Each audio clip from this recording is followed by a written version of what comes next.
Jan Barr for Cass Mortgage Minute on Tuesday, February 19th. Hey, our federal government is constantly telling us how, as Canadians, our household debt's out of control and how we're not managing our money well. So I thought, you know what, let's put a mirror on it and let's take a look at how our feds are doing.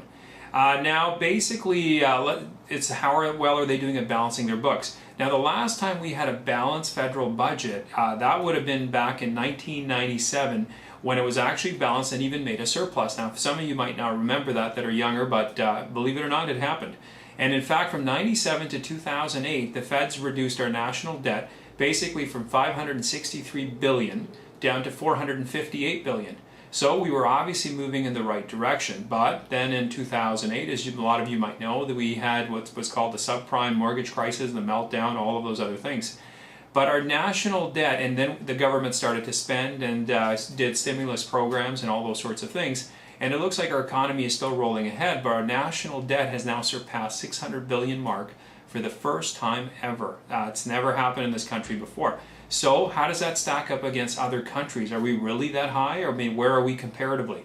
Well, if we look at some of the countries across the board, and let's start with the U.S. clock.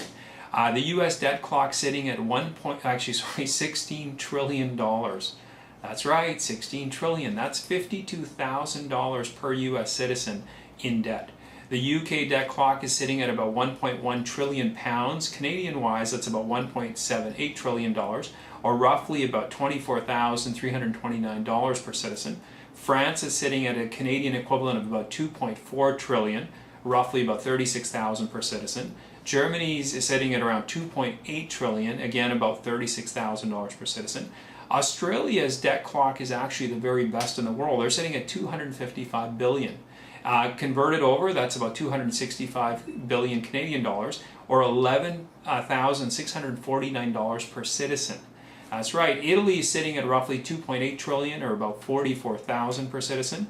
Japan sits at around 9.9 trillion Canadian, or roughly about 77,000 per citizen. China is sitting at about 2.3 trillion, or about $1,700 a citizen. As you know, there's a lot of citizens that live in China. Russia is sitting at about 196 billion, or $372 per citizen. Well, you know what? We'll continue on here. We'll keep on going. Mexico is sitting at roughly $433 billion, or roughly about $3,883 per citizen. So the Canadian debt clock at around $600 billion, that's about $17,000 per citizen.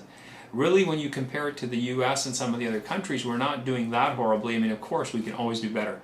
Now, as you can see, Russia, Mexico, China, and Australia have basically the lowest debt level per citizen. However, what we have to keep in mind, with the exception of Australia, the rest of these countries, the standard of living is not exactly great for the average citizen. In fact, it's fairly low. So what does this tell us? It seems that the Australians know something the rest of us don't. And we could certainly pick up a clue or two from them to see how things should be run. Overall, I mean, could we lower our debt? Absolutely. Household personal debt, should we lower it? Yes. Bottom line is, as a country as a whole, we're not doing too badly. So, I mean, you know what? What should the feds be doing? The feds should be working and striving to lower theirs, as the rest of us are working to lower ours. But anyway, I thought this was kind of interesting information and something to share. And when we look at it globally, you know, Canada, we're doing okay, but always room for improvement. I will see you tomorrow with a new Mortgage Minute. And again, as always, if you need help with your debt, you want to consolidate debt, you want to lower it, take advantage of these historic low interest rates, give us a call at the Auxilium team. We're always happy, ready to help. You can reach us. You can reach me toll free anytime at 1-877-686-4246. And I look forward to seeing you tomorrow.